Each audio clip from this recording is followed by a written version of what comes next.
Economy on ARSN Television, Abuja, Nigeria, and I'm your host, Khadija Oluwatoyin.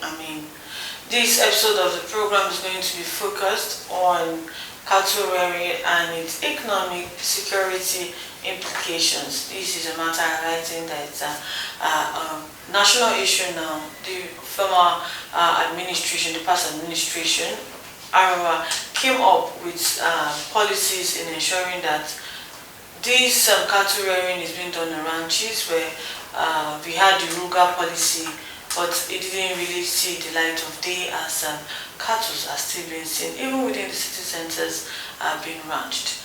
This present administration, the present Tinubu administration, had come up and put this same policy, and in the Agric policy statement in ensuring that the sector moves forward. Today we'll be dissecting what can be done in ensuring that this particular policy sees the light of day. We'll go on a quick break. On return, I'll introduce my guest. Stay tuned.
It's the program Agric, and I am Khadija Oluwatoyin.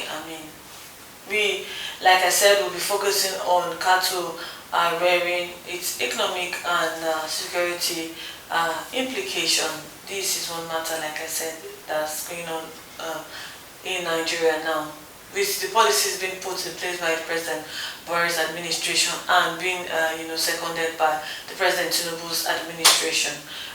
What can be done in ensuring that these policies see the light of day? To discuss this with us is our in-house economist in the person of Mr. Advert. Welcome to the program, sir. Thank you for having me. Cattle rearing is no crime. Yeah.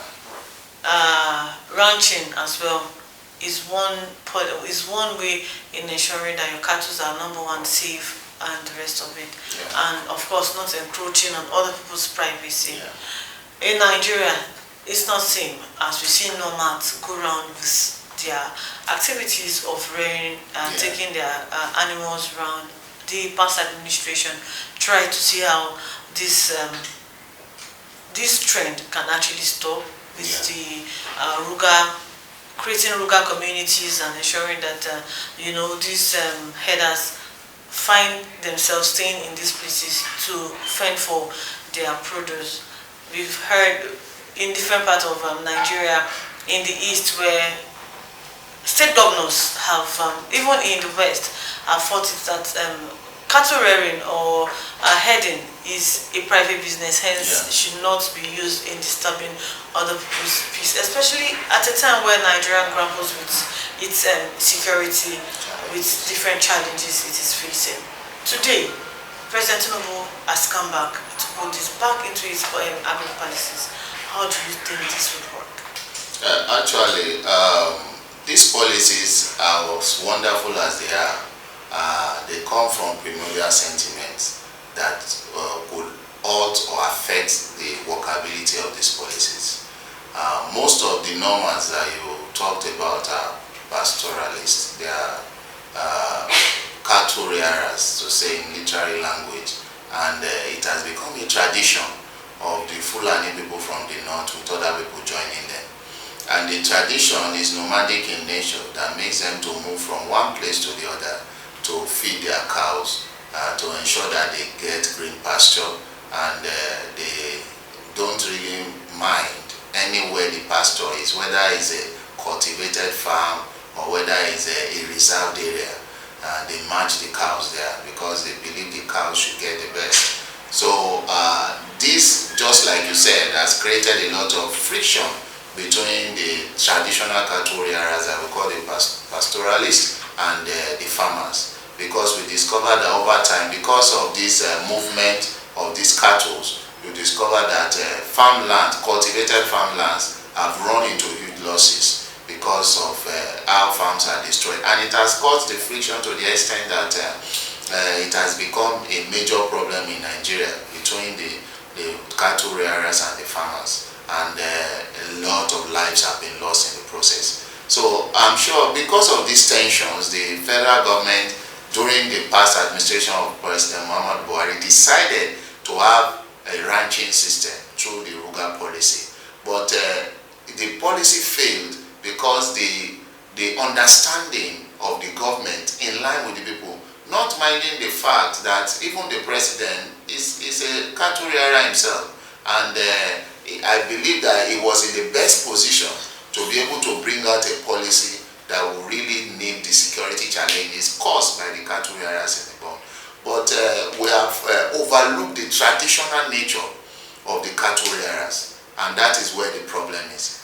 Now, over the years, even in the 70s, there is what we call the grazing reserves or the grazing routes, and that is the standpoint of the pastoralists as regards movement of their cattle. They believe that the establishment of the grazing routes over the years gives them the mandate to move wherever they go. But in the process, we also discovered that because of the movement of these grazing routes, some bad eggs have disguised as cattle rearers to take advantage of these routes, to know the in and out of the forest and use it for evil tendencies like kidnapping and terrorist attack. Now, that brings us to the context of how important cattle rearing is to Nigeria. Apart from the dairy products from cattle rearing, the meat consumption, cattle provide about 80% of the meat consumption for Nigerians, and also a sizable amount of exports. So when we put this into perspective, I'd like you to know that in Nigeria alone, we have over 18 million cattle, and we have over 43 million sheep, while we have about 76 million goats. So that is a land chunk that is being done traditionally mostly. Now, for policies like the Ruga policy or the new agricultural policy of this present administration to work, it will work well if we have commercial pastoralists, that is agro-pastoralists, those that have commercial farms. But if you take statistics between the pastoralists, that is cattle rearers or cattle owners, just 1% of them are commercial. And it is those commercial that can actually settle in ranches easily. 82% of these people are called pastoralists.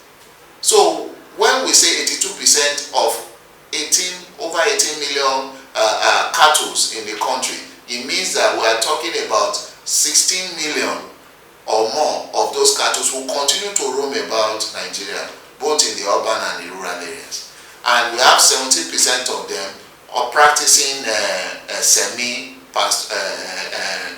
nomad activities. That means they roam about a specific area and they don't get out of it.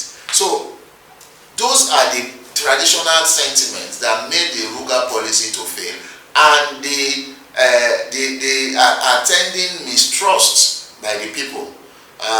We hear stories like if the government decide to bring a ranch to your state and you are not a northern state, then it's a way of surveying your land with a view of taking it over from you over the years, because when they settle in there, then they will now take over the land, kill the people and the rest. Although some of this sentiment might not be misplaced, but it casted doubt on the sincerity of government to actually be able to establish these ranches. And it also made the people to voice out their reservations to their state government to the extent that most of the states fail to be able to give out allocated lands for the people, for the federal government to be able to use for ranching, because of the fear of the fact that I said earlier that it's like a Fulani colonization policy. So those were part of the fears that have made the Ruga policy not to work.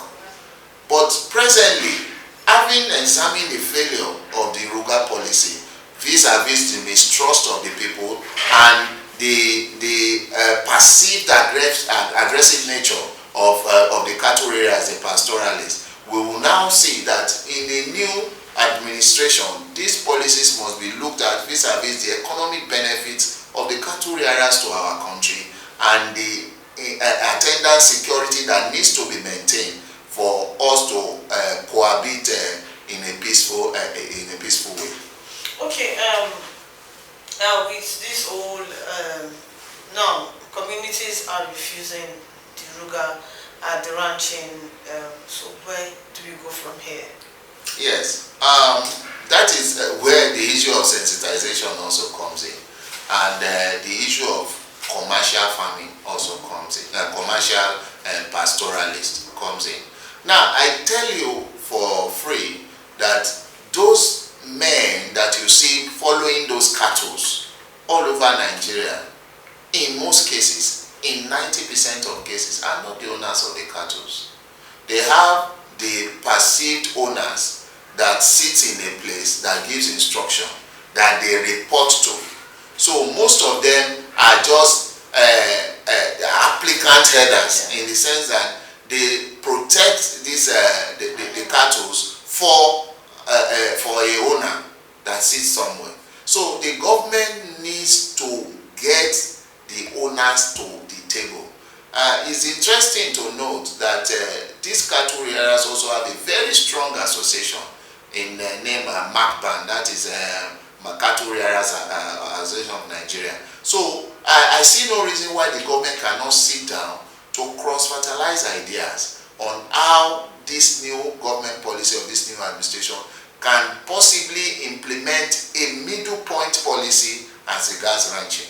Now, if we want to implement a middle point policy that regards ranching, for Fulani pastoralists, for example, that is predominantly resident in Taraba State, for example, there is no reason why the state cattle ranch cannot be enough for that pastoralist to move his cattle from and domesticate his activities within the state, using various routes that will not affect the urban areas, that will not impinge on the farmland, and that will be able to make peaceful coexistence to be possible. Now, if the states can take the initiative, because you discover that part of the failure of the past administration's policy as regards Ruga is that the state failed to take the initiative. In fact, the state became the fiercest critics of this policy. Look at states like Benue State, Nasarawa State, and some few states, based on what has happened in their state, based on the monumental killing that took place between these herders and the farmers. So you discover that if this new policy needs to work, the association, the frontline association of these cattle rearers, the states must take initiative to have a lasting solution to this problem, and the federal government giving them backing and a conducive environment for it to work. Okay, so with the federal government backing, you think the policy is going to have a headway? Let's take a quick break. When we return, we'll bring you more on the cattle rearing and its implications shortly. Stay tuned.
here speaking with our economist, Mr. Gabriel Dakolo. Thank you for joining us on the program. Thank you once again. Going forward on the implications as regards these policies we've had on ground before the new administration come on board, for ranches to be created in each state so that they can curb this issue of cattle rearing and rustling and the rest of it.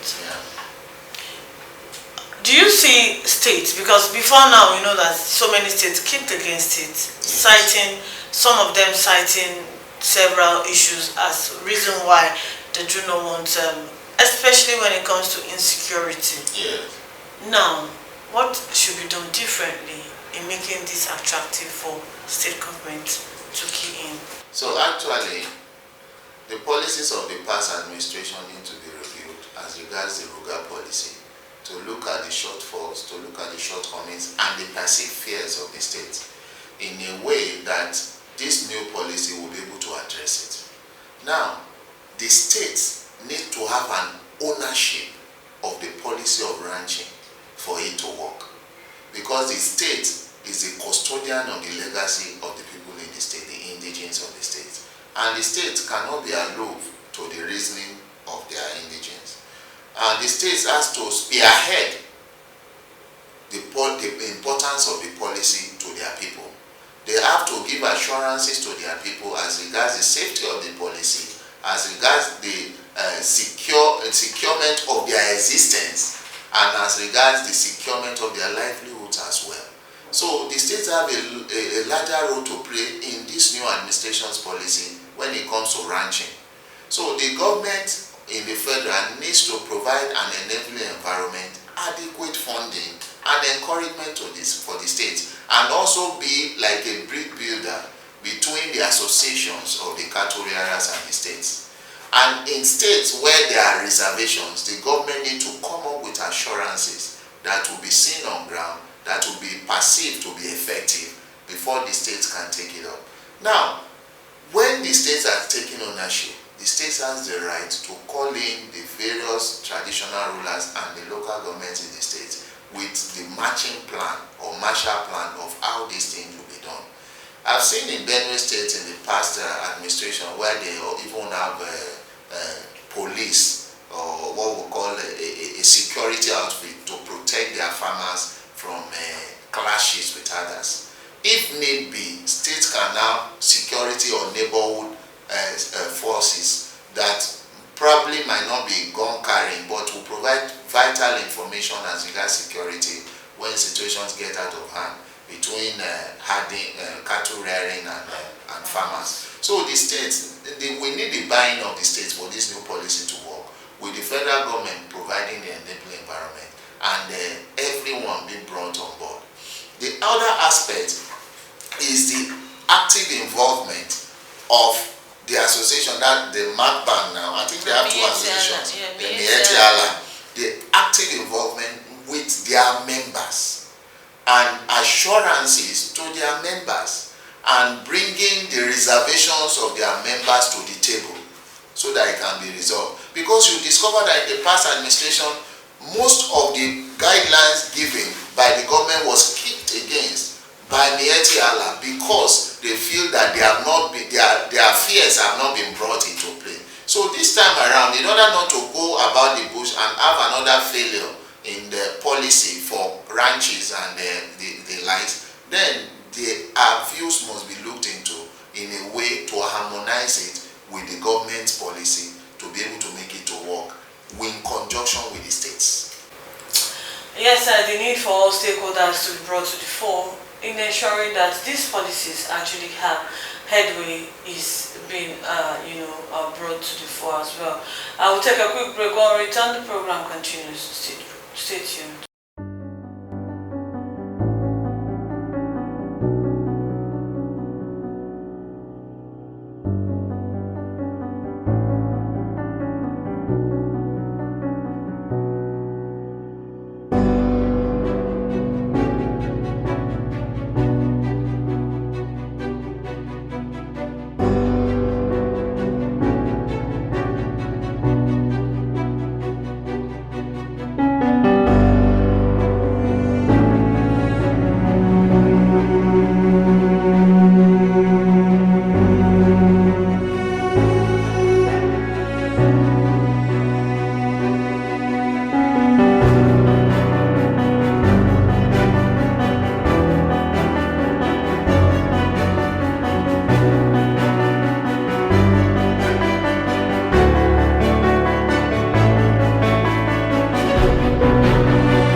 I'm your host, Khadija.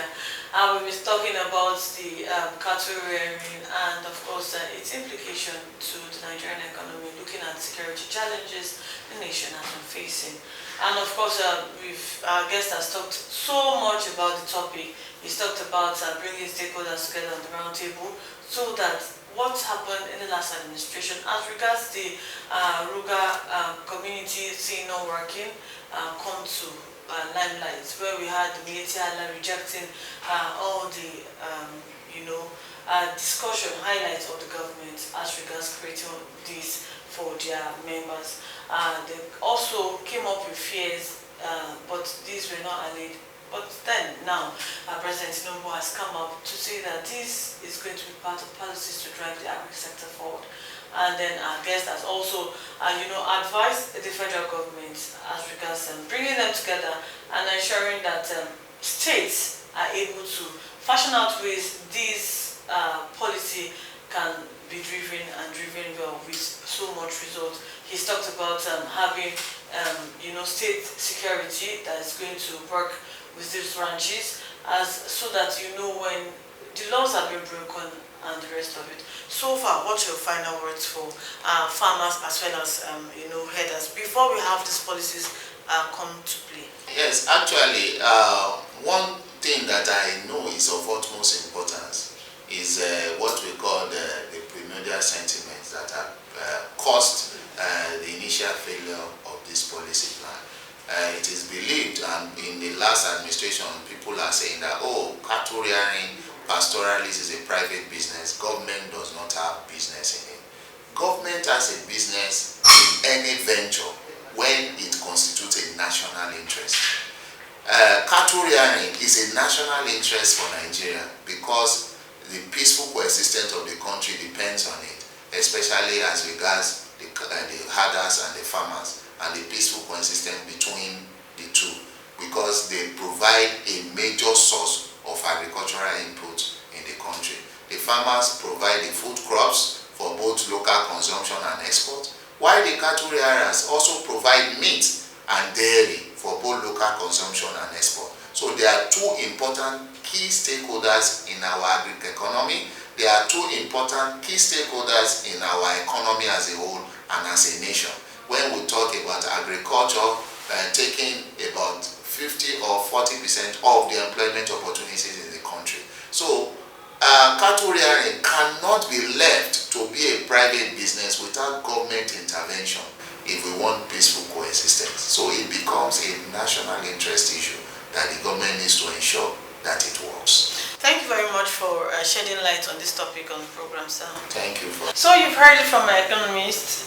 He said that cattle rearing is of government interest because this also contributes to the country's GDP. You can't say the agri sector has contributed 30, 40, 50% to the nation's GDP and then leave out, the cattle rearing business, because from it is where we get our dairies, we get the meat and the rest of it, both for local and, of course, export sake. On this note, to wrap it up on the program, Television Abuja, Nigeria. Don't forget to like our social media handles, YouTube, watch and subscribe to our page so that you can get notifications when we have dropped new videos. I am your host, Khadija, saying thank you for joining us.